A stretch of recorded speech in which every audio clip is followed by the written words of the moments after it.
Good morning, everybody. Recently, I was talking with a church member, and it's interesting because what we were doing was actually exchanging and sharing theories on what the explanation is for when something happens. And the something is this. I went first. I said, whenever I'm spending too much time and energy on the stuff of life, and I mean material things, stuff that, are on store shelves and that you can buy on Amazon.com, whenever I'm spending too much time thinking about things, I always either have something break or go missing or get stolen. And in a 24-hour period this last weekend, I had all three happen. I had stuff stolen from me, I misplaced things, and I had something break too. And my explanation was taking the eye off the ball. I'm in the wrong game, and it's always a nice little reminder from God to do what I know I'm called to do and to not do those things that I'm not called to do. Now, I shared this with a church member, and this person said, that's interesting. I always find when I have things go missing or things taken from me or things break, my explanation is that I'm not being generous enough. And it's interesting because in some ways they seem like two different explanations for why things are going wrong, why things are breaking or disappearing on us. But in a way, they're similar in this one way. We have to be absolutely true to our calling. We have to be true to our gifts. And most people have a sense of when they're living the right way, doing the right thing with their time, their energy, all their blessings, that they always talk about in stewardship, the 3 T's: time, treasure, talent. Time, treasure, talent. Those are the gifts we're given in this temporal life. And we have that inner sense that comes from God to use those things as best we can.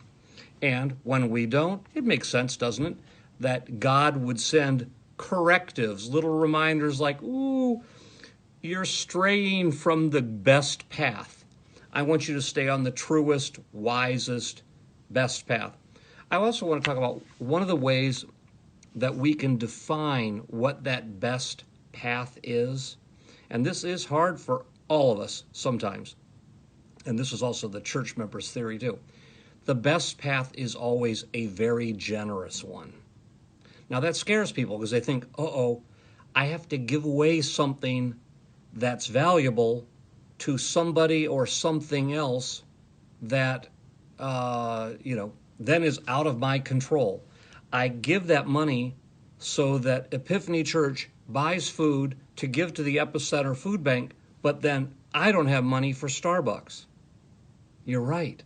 You don't have that money, but you will always have other money for Starbucks if you're supposed to drink Starbucks. I will mention, though, I know someone who's worth in excess of $30 million, and this person would never go to Starbucks because this person is too smart to think that any coffee is worth, and plus, he's a generous person. The coffee's $6.50 and then you tip $1.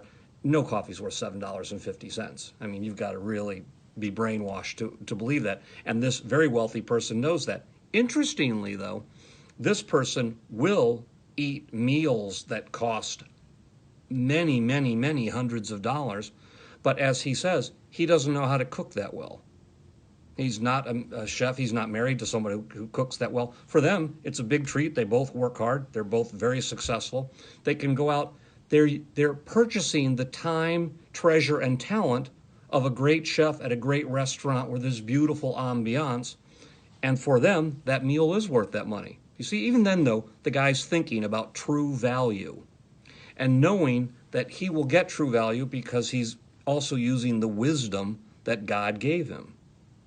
And God has given us all wisdom to know what's right and what's wrong, specifically on the topic of what to do with our assets. And that's what I'm inviting everybody to do today, to ask themselves to take an accounting, and in this case, maybe it's a very economic accounting, literally a financial accounting of your life, because the money in your life, how you spend money, can teach you everything about yourself, about your priorities. I hear, again, I will hear all my life how people say they can't tithe. And I hear it always from people who spend more time and energy, God-given time and energy. They use their brain, the talent, the wisdom that God gave them to argue for something that's false. The widow in the Bible that gives away her last penny was giving everything. That's 100%. A tithe is 10%.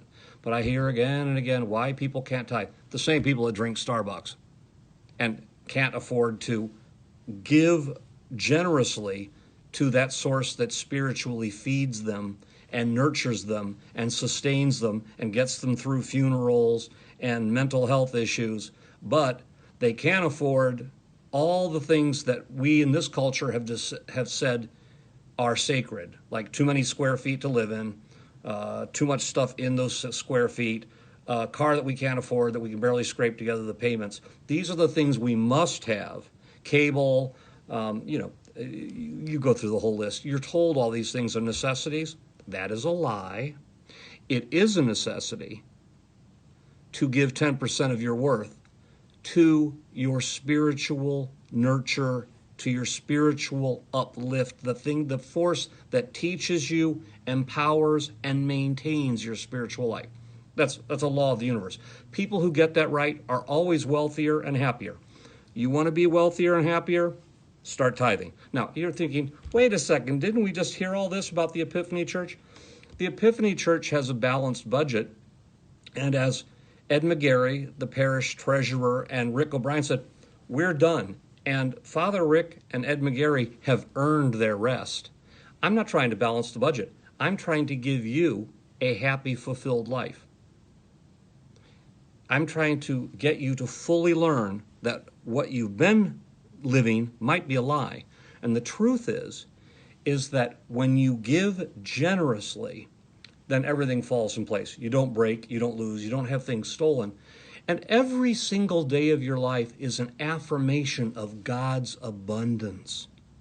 I can give away 11.1% of my income effortlessly because God is my source. And if you want to look at it this way, do, because it's kind of true. In a way, imagine God's watching everything. And God goes, you know what? I know that guy over there.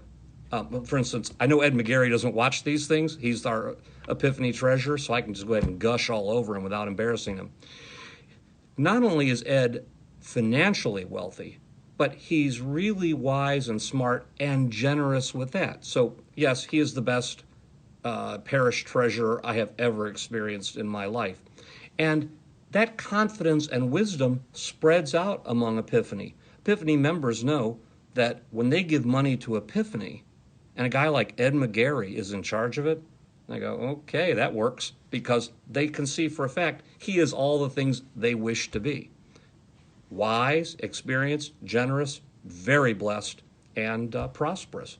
This is what we're taught to be, but mainly not because it's us. It's God working through us, God giving to us and then through us. God using currency, like electricity is currency. It flows through the wire. It doesn't stop. If it stops, that's a short.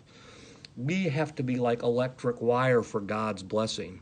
So every bit of wisdom, energy, time, talent, all the things God's given you, including dollars and cents, all this is supposed to flow through you, and you're supposed to be a steward of in a way that God would will. So, yeah, sorry. So I know stewardship season's over, but we got the talk again today, because I see again, and sometimes I'm not as good at it as I might be either. So I'm reminding myself, and I'm reminding you, I'm reminding all of us. Ask God exactly how to use all the things God has given you, and things will go better. And it might even be that someday when you get all your act together, God says, you know what? You even deserve Starbucks. And if that's the case, enjoy it. All right, that's what I've got today. I love you all. God bless.